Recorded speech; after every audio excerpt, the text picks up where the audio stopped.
On revient sur ce plateau avec notre invité, le gouverneur de la BEAC. Bonsoir une fois de plus. Cette fois-ci, nous allons nous intéresser au Tchad. Vous avez pris part hier à la réunion trimestrielle du Comité monétaire et financier national. Que faut-il retenir de cette réunion? Merci. La réunion du Comité monétaire et financier national fait état des lieux sur la situation économique, monétaire, financière du Tchad. Comme nous l'avons rappelé en début de cette interview, la conjoncture au Tchad elle est également un peu la résultante de ce que nous constatons au niveau du contexte mondial. En 2006, il y a un niveau d'activité un peu ralenti au Tchad, avec également ses effets sur le système financier et également au niveau de l'activité économique en général au Tchad. Il y a une baisse de croissance. Nous avons constaté également qu'il y a une baisse sensible de l'inflation. Les gens se plaignaient il y a un peu de la cherté de vie. Ça, c'est peut-être l'effet positif qu'il faut mettre en exergue. Les prix ont drastiquement baissé. Et nous avons remarqué également que, à l'exemple des autres pays de la communauté, il y a donc des niveaux de déficit budgétaire également constatés. En revanche, pour 2017, la situation va s'améliorer. Les perspectives indiquent nettement une reprise de la croissance qui serait elle-même attribuable au niveau de la demande internationale et à la faveur des politiques de réforme, mais aussi des politiques budgétaires assainies que le gouvernement envisage. Il y aura un regain d'activité au Tchad, il y aura également un assainissement des finances publiques qui est envisagé et qui va également permettre que les déficits budgétaires soient résolvés et les programmes de réforme appuyés par les partenaires étrangers se poursuivront.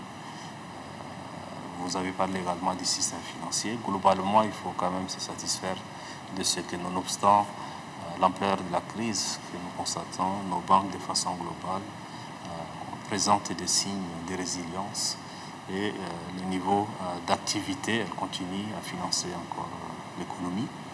Nous leur demanderons de continuer justement à observer les règles, le respect des normes prudentielles et continuons également à leur demander de renforcer davantage la solidité de leurs fonds propres, de continuer à réduire le niveau de risque, surtout les risques de contrepartie. C'est un risque constaté dans toute la zone. Pour me résumer, pour ce qui concerne 2017, il y a donc de l'espoir que la situation économique reprenne, que les réformes soient poursuivies et avec les efforts que les autorités engagent aujourd'hui vis-à-vis des partenaires extérieurs qui se sont mobilisés. Le Tchad est en programme avec le FMI. C'est une des recommandations également de réformes qui sont suivies au niveau un peu de la CEMAC. Le Tchad est déjà en programme. Et ce qui va catalyser également des financements de la part des bailleurs de fonds. Il va bénéficier également de l'assistance technique qui va arriver.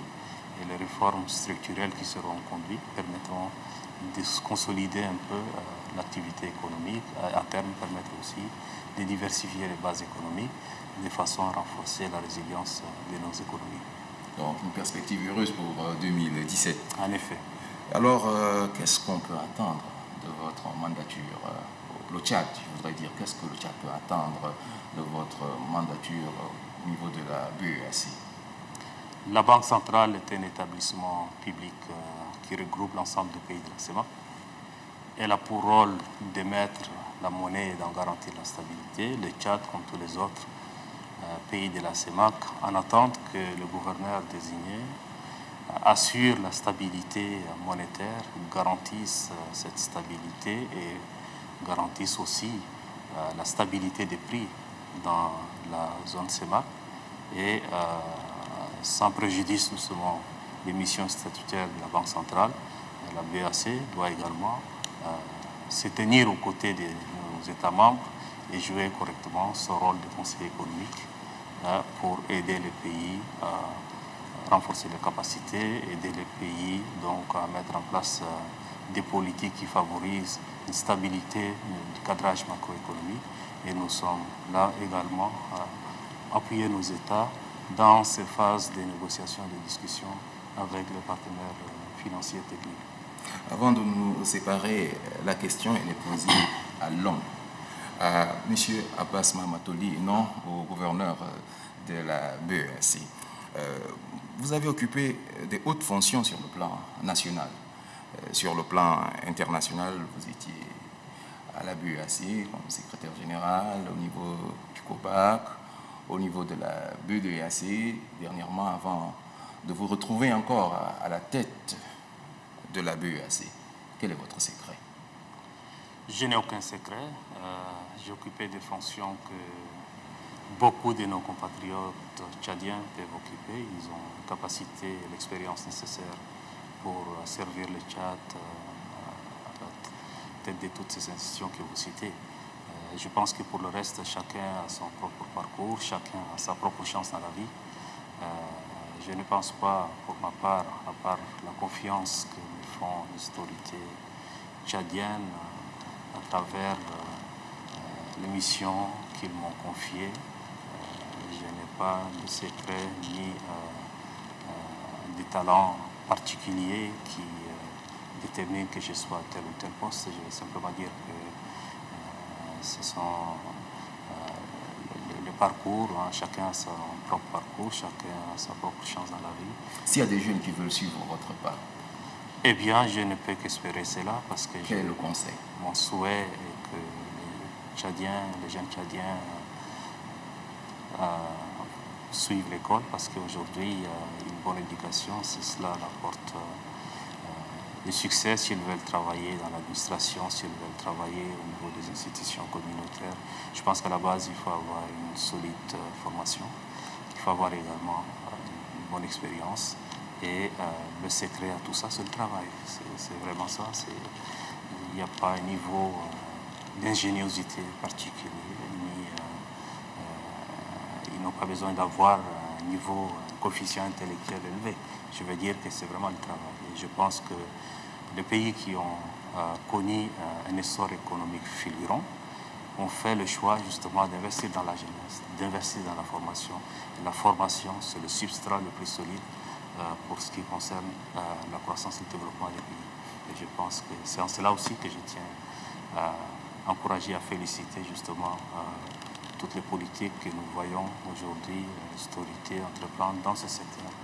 Et donc j'inviterai nos jeunes Tchadiens à continuer justement à faire leurs preuves sur le table de l'école, sur le banc de l'école.